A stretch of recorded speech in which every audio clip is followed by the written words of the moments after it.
Então, uma boa tarde a todos, tá? Primeiramente, agradecer o convite também, né? A minha estreia aí, né? No seminário, no simpósio do INCT, né? Agradecer o convite do professor Jefferson e falar um pouquinho também do nosso trabalho aí junto ao CPC, né? Na questão que a gente já vem aí desde 2015 trabalhando com esse assunto que é a previsão e variabilidade climática no sul do Brasil, tentando justamente buscar e estabelecer, né, esses padrões de teleconexões oceano-atmosfera entre a Antártica e a região sul do Brasil, tá? Então, linkando aí um pouquinho lá com a apresentação inicial do professor Jefferson, né, que ele colocou que um dos objetivos, então, que nós temos dentro do CPC e do INCT seriam a investigação, né, dessas conexões climáticas entre as regiões polares e a América do Sul, tá? E a partir daí, então, buscar entender esses processos de interação oceano-atmosfera entre o Atlântico Sul e o Oceano Austral, tá? Então, linkando um pouquinho também com o que a Venice apresentou anteriormente, né, o nosso trabalho no CPC, ele busca analisar, além, né, da previsão, as questões de variabilidade e o monitoramento climático, com foco especial aí na região sul do Brasil, é o que a gente vem trabalhando, tá? Bem, então apresentando rapidamente, né, alguns exemplos e alguns resultados, essa é a anomalia de precipitação para o Rio Grande do Sul, que nós calculamos aí desde janeiro de 1961 até 2020, né? Então, estamos constantemente atualizando esses dados, essa média móvel bianual, né? Então, isso entraria dentro dos estudos de variabilidade, né? Então, a partir daí, a gente trazendo essas informações de variabilidade, precipitação e de temperatura, a gente consegue, a partir do cálculo das anomalias, fazer as relações, né, com a variabilidade, né, com indicadores antárticos, tá? Então, um outro produto que nós temos também no CPC, que nós atualizamos mensalmente, é o monitoramento climático, né? Que faz parte do monitoramento climático, é o déficit hídrico também que nós calculamos mensalmente. Esse é o déficit hídrico acumulado de janeiro de 2020 até outubro de 2021 para toda a região, e a gente vê aí que nós estamos passando, né, por um estresse hídrico e já é esse estresse de longo prazo, ele começa lá no ano de 2020 e continua, né? Então, a partir disso, a gente busca tentar entender os motivos, né, as razões dessa variabilidade que a gente vem experimentando aí na região sul do Brasil, tá? E falar um pouquinho, né, da questão da previsão climática, que, digamos assim, é o carro-chefe, né, dos nossos estudos, né, do qual eu faço parte e que eu lidero também no CPC, junto com o professor Francisco, né, na divisão de climatologia polar e subtropical. A gente pode ver a previsão climática que a região sul do Brasil, aqui, juntamente, né, com o norte da Argentina, o Paraguai, tem uma previsibilidade que a gente pode considerar de média, né? Não é alta como o norte e nordeste do Brasil, mas é uma previsibilidade média, né? E muito disso em decorrência principalmente do fenômeno El Niño Oscilação Sul, né? Que é um dos principais responsáveis aí pela variabilidade tanto da precipitação quanto da temperatura que a gente experimenta aqui na região, né? Então, o que eu vou apresentar agora, né, são os resultados, assim, iniciais desse projeto que a gente já vem desenvolvendo. Também é um projeto que fez parte do meu doutorado, né? O meu projeto de doutorado foi na previsão climática mensal e sazonal, né, no INPE, no Instituto Nacional de Pesquisas Espaciais, né? Eu fiz doutorado lá em meteorologia. Então, a partir desse estudo, a gente buscou operacionalizar esse modelo, né, trazendo ele para o CPC e, claro, tentando implementar ele de uma forma operacional para que todo mês nós pudéssemos rodar, né, e divulgar as previsões. Então, como eu falei antes, né, o objetivo lá do meu doutorado foi desenvolver, avaliar e implementar esse modelo de previsão climática mensal e sazonal, tanto de precipitação quanto de temperatura, para a região sul do Brasil, usando uma abordagem estatística, né, que é baseada na técnica de reconhecimento de padrões.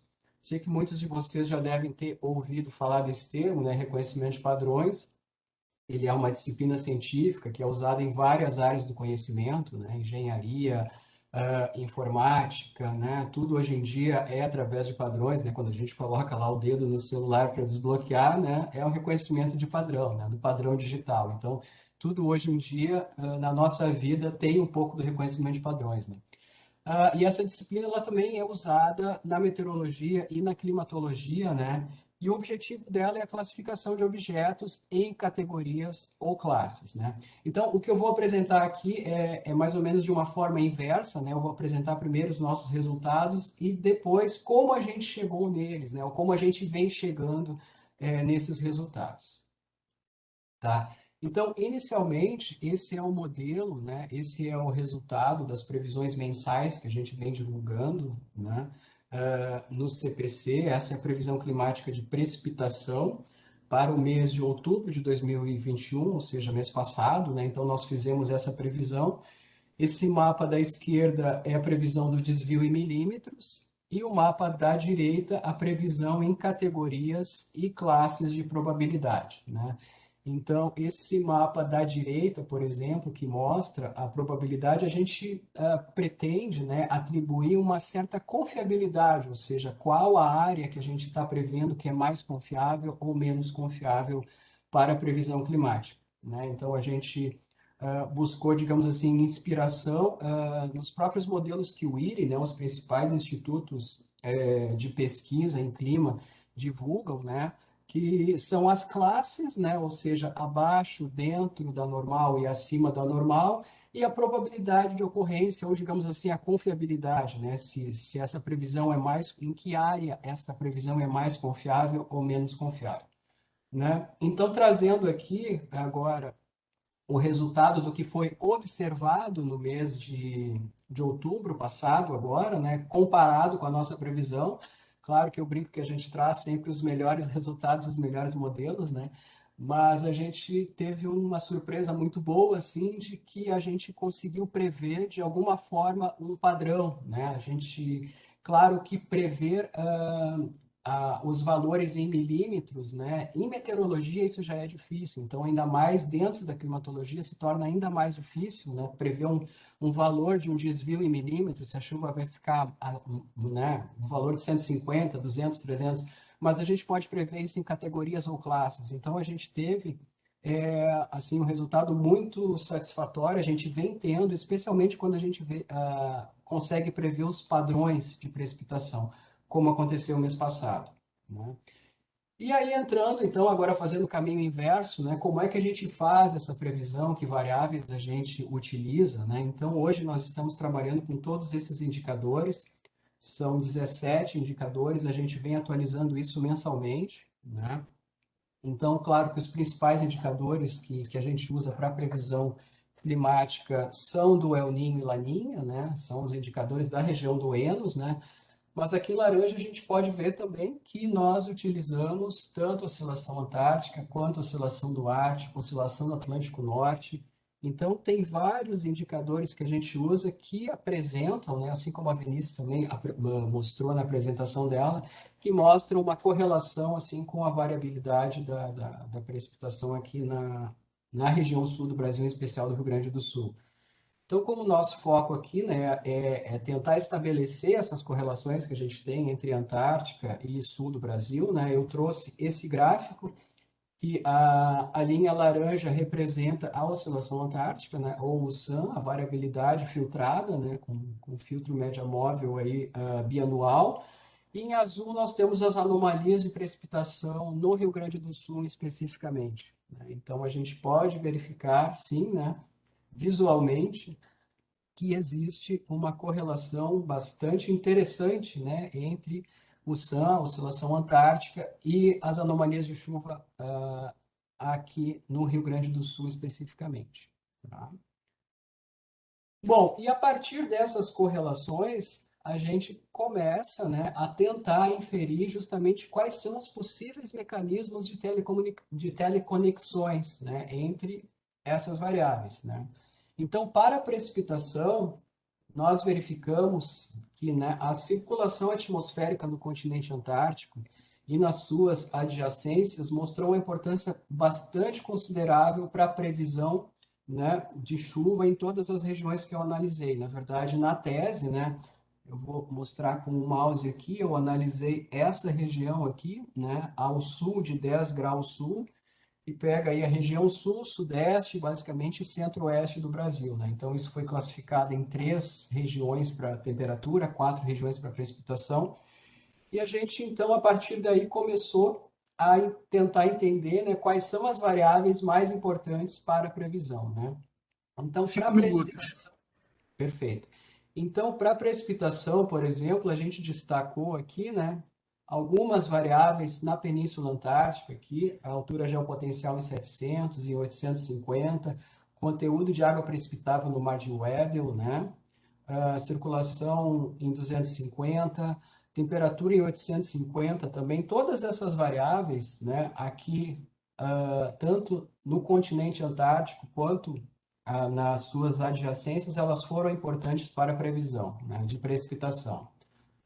Também os campos relacionados à pressão atmosférica, né, que corresponderam aí a 1/3 das variáveis que a gente usou para previsão, se mostraram importantes em 3 áreas específicas e uma delas também foi no continente antártico, como a gente vê aqui, pressão ao nível médio do mar, né? Uma das variáveis.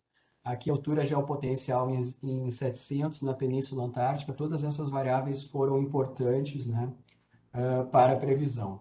Para a temperatura também, nós encontramos o campo de T850, né, temperatura em 850 milibares, um campo bastante importante para a previsão, e vários desses campos estão na Antártica, né, ou nas suas adjacências também, né? Entrando então nas considerações finais, a gente destaca, né, na análise da precipitação, o papel da circulação atmosférica na região antártica e adjacências, como eu comentei, e outras variáveis que nós encontramos também, como o albedo, umidade do solo, que mostraram uma importância muito relevante para a previsão aqui no sul do Brasil. Para a temperatura, da mesma forma, né, nós destacamos o papel no campo da temperatura em 850, nas regiões do Pacífico Equatorial, costa leste do Brasil e também na Antártica e suas adjacências. Tá? E como trabalhos futuros, então, o que a gente pretende, né, é tentar entender um pouco melhor essas relações, né? A partir dessas relações estatísticas, digamos assim, que nós encontramos, a gente pretende também investigar, né, os mecanismos físicos que estão por trás dessas relações, né? Então, assim como o fenômeno El Niño Oscilação Sul, digamos assim, foi descoberto, né, a partir de uma relação estatística, e depois disso a gente começou a entender como é que ele funcionava fisicamente, né? A gente, a partir desse estudo inicial, né, que foi a minha tese de doutorado, que identificou essa série de variáveis, a gente pretende tentar fazer essas correlações, além de fazer essas correlações, tentar entender os processos físicos que estão associados a esses mecanismos que vêm desempenhando um papel bastante significativo na variabilidade, tanto de chuva quanto de temperatura, em especial aqui no sul do Brasil. Era isso que eu tinha para apresentar. Eu agradeço a atenção de todos.